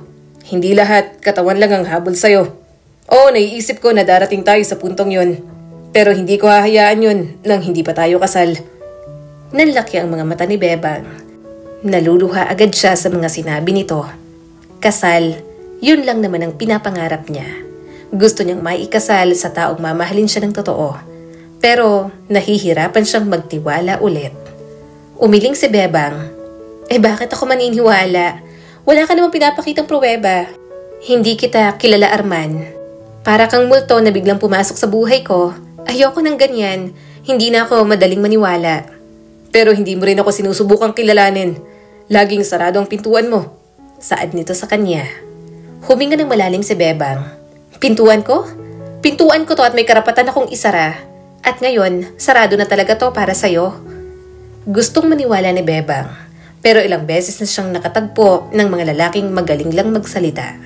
At walang kahit na anong espesyal kay Arman na gagawin itong bukod tangi para sa kanya. Kaso, mukhang wala yata talaga sa bokabularyo ng binata ang salitang pagsuko. Maagang dumating si Arman kinabukasan, mas maaga pa kaysa sa mga suki ni Bebang na bumibili ng kape at yosi. May dala itong envelope at sa loob nito ay ang Certificate of No Marriage ni Arman. Buo ang ngiti nito sa kanya at parang proud na proud. Kita mo na. Senomar, single, wala akong asawa, wala akong girlfriend, wala akong kirida. Ikaw lang ang babaeng nililigawan ko. Nagulat si Bebang at hindi makapagsalita agad. Ha? Ano to? Totoo ba to? Arman, seryoso ka talaga? Pero bakit naman kasi ako? Ang dami dyan na mas maganda, mas malinis, mas okay kaysa sa akin. Mas lalong gumiti si Arman. Dahil ikaw si Bebang, ikaw ang napansin ko, ikaw ang gusto ko, ikaw ang gusto kong mahalin ng buong buo kahit ayaw mo pa. Napailing siya habang nanginginig ang boses. Magsisisi ka lang sa akin, hindi ako malinis. Hindi ako kasing simple ng iniisip mo. Marumi na ako. Kumunot ang noon nito. Marumi? Anong ibig mong sabihin? Umiwas ng tingin si Bebang. Hindi ako virgin. Arman, sa lahat ng naging boyfriend ko, ibinibigay kong sarili ko kasi akala ko kailangan yon para ipakitang pagmamahal. Hindi ako kagaya ng iniisip mong tipikal na babae na dapat ligawan ng malinis. Alam mo ba, naging kabit na ako nun? Bumaha ang seryosong ekspresyon sa mukha ng binata. Hindi magbabago ang desisyon ko. Gusto pa rin kitang ligawan, Bebang. Umawang ang kanyang bibig. Hindi mo ba ako narinig? Naging kabit ako kahit ayaw ko naman. Niloko ko, ginamit ako at ngayon gusto mo pa rin akong ligawan? Hindi ba dapat turn off ka na? Kasi ako mismo nandidiri na sa sarili ko. Bebang, salamat sa pagiging totoo. Pero bakit mo iniisip na porket may nakaraan ka, hindi ka na karapat dapat mahalin? Malumanay na tanong ng binata. Doon saglit na natigilan si Bebang. Hindi niya alam kung peke ba ang nasa harap niya o may ganun lang talagang klase ng lalaki. Kasi madumi na ako. Ikaw ang linis-linis mo. Single ka, wala ka pa nagiging girlfriend sa buong buhay mo. Samantalang ako, basura na. Umiling naman agad si Arman. Hindi ka basura. Tao ka, Bebang. Tao lang. Nagkakamali. Hindi mo kasalanan kung ginamit ka ng iba. At kung akala mo matuturn off ako, nagkakamali ka. Mas lalo kitang hinahangaan kasi nagiging totoo ka sa akin. Parang hinihele ang kanyang puso sa mga sinasabi nito. Tila ang hirap maniwala na may ganoong klaseng lalaki na nasa harapan niya. Na nais siyang mahalin at panindigan. Arman, hindi kita maintindihan. Mahinang usal ni Bebang. Paano mo nagagawang hindi magalit o hindi mandiri? Gusto ko na sanang takutin ka para tumigil ka na. Pero bakit parang lalo ka pang nagiging matatag? Gumuhit ang ngiti sa mga labi ni Arman. Simple lang, kasi alam kong itong nararamdaman ko para sa'yo ngayon, magiging pagmamahal to na aalagaan ko habang buhay. At hindi ko kailanman pakikialaman ang nakaraan mo. Gusto kong malaman kung anong nakaraan mo, pero hindi yun makakaapekto sa kung anong meron tayo ngayon. Kahit ano pang sabihin mo, kahit na pangit ang nakaraan mo, ang mahalaga lang sa akin ngayon ay yung ngayon. Gusto ko ang version mo ngayon. Hindi ko alam kung kaya ko maniwala ulit. Ang dami ng sugat dito. Itinuro niya ang dibdib. Baka kapag hinayaan kitang pumasok, lalo lang akong masaktan. Inabot ni Arman ang kanyang kamay. Paano kung hindi naman kita sasaktan? Paano kung gagawin ko lahat para ipakita sa'yo na hindi ako aalis, na hindi ako multo, hindi ako kabote? Totoo ako, Bebang, at gusto kong makilala mo ako ng buo. Sandaling natahimik si Bebang. Ramdam niya ang bigat ng mga sinabi ng binata. Nakatingin lang siya sa Senomar na hawak-hawak niya. Parang hindi makapaniwala na may lalaking kaya siyang panindigan ng ganoon kasimple pero totoo. Simula noon, wala na talagang nakapigil kay Arman na manligaw sa kanya. Kahit ilang beses niyang binasted, sige pa rin sa panliligaw sa kanya. Minsan siyang nangarap ng ganoon klaseng lalaki, pero ngayong mayroon na, Na-realize ni Bebang na parang hindi niya deserve ang katulad ni Arman. Lumaki akong nag-iisip na lahat ng pagmamahal may kapalit. Saad ni Bebang nang minsan silang magkakwentuhan ng binata. Kumunot ang noo ni Arman. Anong ibig mong sabihin? Tiningnan ni Bebang ang mga basyong bote ng Coke sa estante. Parang doon niya gustong kunin ang sagot. Lumaki ako sa kaibigan ng mama ko. Iniwan ako ng nanay ko roon kasi may sakit siya na itinago sa akin. Hindi na niya ako kayang alagaan. Sabi niya babalikan daw ako pero hanggang ngayon, wala. Saka ko lang nalaman na wala na siya. Akala ko pamilyang turing sa akin ng mga kumupkup sa akin noon. Pero mali pala ako. Nanginig ang boses niya. Ginawa akong katulong doon at pinagmalupitan ako.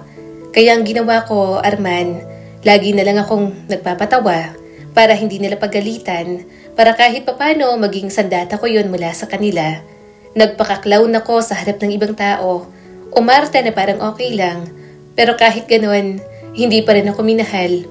Utusan lang ako at sinaktan pa. Mahinang pinukpok niya ang kamao sa dibdib. Hanggang ngayon, dala ko yon. Kaya kahit sa mga lalaki, lagi kong ginagawa. Parang kailangan kong magpatawa, magpaligaya, magpaka-clown para lang mahalin. Kailangang ibigay ko lahat para hindi iwan. Pero guess what? Lagi pa rin nila akong iniiwan. Umugong ang hikbi niya habang nanginginig ang buong katawan. Tahimik si Arman, nakatingin lang sa kanya. Malambot ang mga mata pero walang awa. Hinayaan itong matapos ang pag-iyak niya hanggang maging pagsingkot na lang. Saka ito nagsalita. Bebang, hindi mo deserve ang lahat ng yon. Ha? Hindi mo deserve na saktan. Hindi mo deserve na insultuhin at hindi mo kailangan maging clown para lang mahalin. Hindi mo kailangan magmakaawa. Hindi mo kailangan isuko ang sarili mo para lang maging karapat-dapat. Karapat-dapat ka na, Bebang. Kahit walang joke, kahit walang patawa. Ikaw lang. Nanginig ang mga labi niya. Arman. Inilapit ni Arman ang kamay, marahang hinawakan ng kanya. Mali sila. Yung mga umampun sa'yo, maling-mali sila. At lahat ng lalaking nanakit sa'yo, mali rin sila. Pero hindi ibig sabihin nun, mali ka. Hindi ikaw ang problema. Alam kong nagmahal ka lang ng buong buo sa kanila. Nang niyakap siya ni Arman, bahagyang gumaan ang kanyang kalooban. Natutuwa siya na may isang lalaking nakikinig sa kanya. Sa lahat ng lalaking dumaan sa kanyang buhay, si Arman lang ang tanging naghangad na maayos ang kanyang nararamdaman. Gayunpaman, kahit na unti-unti nang nahuhulog ang damdamin niya rito, hindi niya naman ito kilala ng lubusan. Ano nga palang trabaho mo? Tanong niya rito nang tinulungan siya nito na mag-ihaw ng mga paninda niyang inihaw sa labas ng sari-sari store. Napangiti naman ang binata. Interesado ka na sa akin? Agad naman siyang namula. Siyempre, naniligaw ka. Hindi ba dapat kilalanin kita? Tumawa naman si Arman. Nagbebenta lang ng mga pagkain. Anong pagkain? Naningkit ang mga mata nito. Mga junk foods, biskwit, marami. Magtatanong pa sana siya pero biglang may isang magandang sasakyan ang huminto sa tapat nila.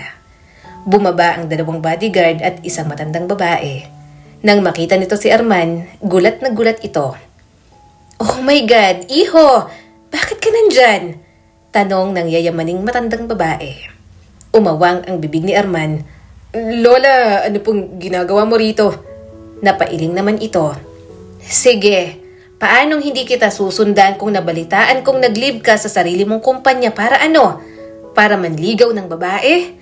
Now I know kung bakit naging successful lalo ang company kahit wala kang girlfriend. Kasi kapag meron, hindi mo na alam kung paano mag-isip. Humalakhak naman ang binata at napatingin kay Bebang. Kaya nga, focus lang sa goal, Lola. Nandito ako since gusto ko po ng babaeng gusto ko ang simpleng buhay. This is Bea Bani, pero Bebang po ang tawag sa kanya ng lahat. Nanlaki ang mga mata nito. Bebang? Well, pwede naman sigurong Bea na lang. Hindi kasi classy ang Bebang. Pero hinawakan lang siya ni Arman. Mas gusto ko po ang Bebang, Lola. Lumakas ang tibok ng kanyang puso. Kinakabahan na siya sa mga nangyayari. Akala niya ay simpleng tao lang si Arman na nanliligaw sa kanya. But anyway, iho, bakit ka nag-iihaw dyan? Umalis ka dyan at amoy uso ka na. Hysterical na sabi ng lola ni Arman. Kaso, nagpatuloy sa pag-iihaw ang binata. Okay lang po lola, panidilbihan po ito para kay Bebang. Nanliligaw po ako sa kanya. Ha? Nanliligaw? Well, dalhin mo siya sa fine dining restaurant or out of the country. Bakit ganito ang date nyo? Apo, CEO ka ng AB Food Corporation at ganito ka manligaw? Nagkatinginan sila ni Arman. Sinamaan niya ito ng tingin. Sinabi nitong nagbebenta lang ito ng mga pagkain. Mga pagkain nga, manufacturer naman. Tumawa na lang si Arman at binaliktad ang mga inihaw. Saka ako na po ipaparanas kay Bebang kapag kami na. Gusto po niya ng simpleng buhay, kaya siya po munang masusunod. Dahil hindi mapakali ang matanda, nanatili pa ito buong maghapon doon. Napakaingay at halos tulungan na sa panliligaw si Arman. Pero may sarili talagang diskarte si Arman, kaya natatawa na lang siya sa maglola. Bago naman gumabi, umuwi na rin ang lola ni Arman. Tahimik ang sari-sari store ng gabing yon. Wala ang karaniwang tawanan ng mga batang bumibili ng candy at ang ugong ng telebisyon mula sa bahay ng kapitbahay na halos hindi na marinig. Nakaupo si Bebang habang nagbibilang ng benta niya sa araw na yon. Bebang, tawag ni Arman sa kanya. Pasensya ka na sa lola ko. Makulit talaga yon. Okay lang, nakakatuwa nga. Napangiti naman siya. Nanatiling tahimik sa tabi niya si Arman. Ramdam niyang nakatitig ito sa kanya, kaya hinayaan niya na lang. Hindi ka tumatawag gaya ng dati. Mahina nitong sabi. Naninikip ang dibdib ni Bebang. Pagod lang siguro. Hindi lang pagod, tugon ni Arman at mataman siyang tiningnan. Bebang, lagi kang nagpapanggap na ayos ka. Pero kita ko sa mga mata mo, ang bigat-bigat ng dinadala mo, at alam kong ilang taon mo nang kinikimkim yan. Umiwas ng tingin si Bebang. Wala lang to. Ngunit hindi siya binitiwan ni Arman. Yumuko ito ng bahagya at inayos ang kanyang buhok. Bebang, mahal kita. Pero alam kong hindi sapat ang pagmamahal ko para burahin lahat ng sakit sa mga bagay na pinagdaanan mo noon. Napalingon siya rito. At tila tinamaan ng katotohanan ang kanyang puso. Hindi dahil masakit ang mga salita, kundi dahil totoo yon. Kahit nakaalis na siya sa lahat ng mga pinagdaanan niya, may naiwan pa ring sugat doon na kailanman ay hindi natututong maghilom. Ano bang gusto mong sabihin? Mahinang tanong ni Bebang. Huminga ng dahan-dahan si Arman. Ang gusto kong sabihin, baka kailangan mo ng tulong. Hindi lang mula sa akin, hindi lang mula sa mga kaibigan natin. Kailangan mo ng tulong ng taong sanay talagang makinig. Isang profesional, isang therapist. Parang bawal na salita ang bilang lumutang sa hangin. Therapist? Hindi niya kailanman naisip yon. Bumilis ang tibok ng puso ni Bebang at mapait na tumawa. Therapist? Iniisip mo bang baliw na ako? Hindi ka baliw. Hindi dahil nagpapatherapy ay baliw na agad. Kahit ako kapag may mga bagay na bumabagabag sa akin, nagpapatherapy din ako. Mariing sagot ni Arman. Hindi ka kailanman baliw, pero may sugat ka mula sa mga nangyari sa'yo, mula sa nakaraan. At hindi mo kasalanan yon. Gusto ko lang may makasama kang gagabay para gumaling ka. Huminga ng malalim si Bebang. Bakit? Hindi ba sapat na nandito ka? Hindi ba sapat na nandito ako? Lumalaban pa rin kahit ilang beses na akong iniwan? Hindi ito tungkol sa pagiging sapat ko sa tabi mo. Bulong ni Arman. Ito tungkol sa'yo, sa mismong ikaw. Gusto kong makita kang gumaling, hindi lang lumalaban. Kasi hindi mo kailangan laging lumalaban mag-isa. Parang tinuhog siya ng mga salitang yon. Gusto niyang sumigaw, gusto niyang itanggi. Ngunit bago niya pa mapigilan, dumaloy na ang kanyang mga luha. Dahil alam niyang may parte sa kanya ang naniniwala na tama ang binata. Hindi pa talaga siya naghihilom sa lahat ng nakaraan, sa lahat ng pagpapahirap at mga bagay na pilit niyang tawanan noon. Arman, hindi ko kaya. Natatakot ako. Basag ang tinig na sabi niya rito. Hinayaan ni Arman na tumulo ang mga luha niya. Anong kinatatakutan mo? Umiling si Bebang at humagulgol. Na baka kapag binuksan ko lahat, mas lalo akong masira. Baka malaman ko na wala ng pag-asa. Na kahit anong gawin ko, wala talaga nagmamahal sa akin. Lalong lumambot ang mukha ni Arman at nangingilid din ang sariling mga luha. Bebang, pakinggan mo ko. Hindi totoo yan. Nandito ako at kahit anong mangyari, minamahal na kita.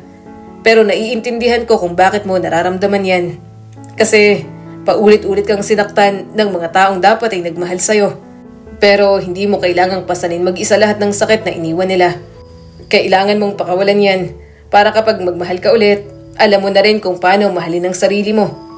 Tinakpan ni Bebang ang mukha ng mga palad at humagulugol ng mas malakas.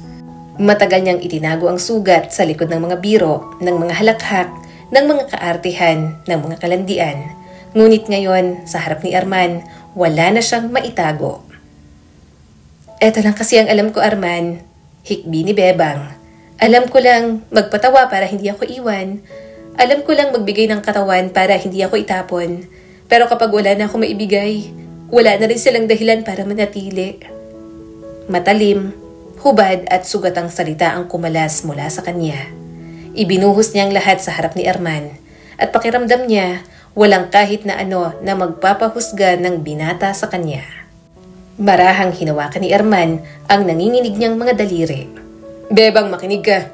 Hindi mo kailangang magmakaawa para mahalin. Hindi mo kailangang ialok ang lahat ng meron ka para manatili ang isang tao. Ang totoong pagmamahal, kusa itong ibinibigay ng walang kondisyon. Payak lang ang silid kung saan ginawa ang therapy sa kanya. 2 upuan at isang maliit na lamesang kahoy na may kahong puno ng tissue. Naupo si Bebang habang nanginginig ang mga kamay. Ramdam niya ang presensya ni Arman sa labas na naghihintay at kahit papaano nakakapagpakalma sa kanya iyon. Nakaharap si Dr. Santos sa kanya. Magandang hapon, Bebang. Kumusta ka? Pilit siyang ngumiti. Okay lang po. Sigurado ka ba? Naninikip ang kanyang lalamunan. Matagal siyang tumitig sa sariling mga kamay bago dahan-dahang lumabas ang mga salita. Hindi po ako okay. Tumango ang therapist ng dahan-dahan. Salamat sa honesty mo. Ano ang nararamdaman mo ngayon? Parang ang bigat-bigat po. Parang kahit ngumingiti ako, kahit magpatawa ako, may parte sa loob ko na laging umiiyak. Bahagyang yumuko si Dr. Santos. At kailan mo naramdaman na kailangan mong ngumiti kahit ayaw mo? Kumislap ang mga alaala sa kanya. Simula bata pa po ako, nang iwan po ako ng nanay ko, pinilit ko pa rin ngumiti. Doon sa pamilyang kumupkup sa akin, kapag hindi ako nagpapatawa, pinagagalitan ako. Kapag hindi ako masunurin, sinasaktan ako. Kaya natutunan ko na lang na magpatawa para hindi nila ako itapon. Nabasag ang tinig niya at muling bumaha ang luha. Pero kahit ganon, napagod po ako. Napagod po ako ng sobra. Pero dinaan ko na lang po sa tawa ang lahat. Lalong lumambot ang mga mata ng therapist. Ang sakit niyan, Bebang. Pero gusto kong malaman mo, hindi mo kasalanan yon. Hindi mo kailangang magpatawa o magsakripisyo para lang maging karapat-dapat mahalin. Lahat ng emotions na nararamdaman mo, valid. Kaya hayaan mong lumabas. Kung galit ka, kung masaya ka, kung nalulungkot ka o naiiyak ka, hayaan mo lang lumabas. Paglabas niya ng pinto, basa pa ng luha ang kanyang mukha. Ngunit mas magaan na ang kanyang mga hakbang. Agad na tumayo si Arman at bakas ang pag-aalala. Bebang, kumusta? Umiling siya at hindi nakapagsalita. Sa halip, idinuyan niyang sarili sa dibdib nito. Mahigpit siyang niyakap ni Arman, walang tanong at walang kahit anong hinihingi. Matagal na katahimikan ang lumipas bago siya bumulong. Arman, sabi ng therapist, hindi ko raw kailangan magpatawa para mahalin. Pero hindi ko alam kung paano gagawin yon. Hindi ko na alam kung paano mahalin ang sarili ko. Marahang hinaplos ni Arman ang kanyang mukha. Binupunasan ang mga luha gamit ang hinlalaki. Hindi mo kailangan malaman lahat ngayon. Ang importante, nagsimula ka na. At habang natututo ka, nandito lang ako. Nang gabing yon, habang nakaupo sila sa tapat ng tindahan, tumingala si Bebang sa mga bituin. Arman, mahina niyang bulong. Salamat. Hindi dahil sinamahan mo ko, kundi dahil hindi mo ako minadali. Bahagyang umiti si Arman. Kasi hindi ko trabaho na ayusin ka, Bebang. Ang trabaho ko lang, manatili sa tabi mo at mahalin ka. Hawak ko lang dapat ang kamay mo habang ikaw mismo ang umaayos ng iyong sarili. Ipinikit ni Bebang ang mga mata. Hinayaan ang mga luhang dumaloy ng tahimik. Ngunit ngayon, hindi siya umiiyak dahil sa kawalan ng pag-asa. Ngayon, umiiyak siya dahil may bagong pintong nagbubukas na para sa magandang hinaharap na naghihintay sa kanya. Sa sunod-sunod na pag-aayos sa kanyang sarili, unti-unting naghihilom ang mga sugat ng nakaraan at unti-unti niya na ring napapatawad ang kanyang sarili. Dito ka dati tumira? Tanong ni Arman nang makarating sila sa bahay ni Tita Garrett. Marahan siyang tumango. Oo, hindi ko rin alam kung bakit pa ako pumunta rito. Pero siguro gusto ko lang din patawarin silang lahat para mawala ang bigat na nararamdaman ko. Kasi kahit naman naging malupit sila sa akin, nagkaroon pa rin ako ng bubong na masisilungan noon at nakapag-aral hanggang high school. Napangiti si Arman at hinalikan ng kanyang noo.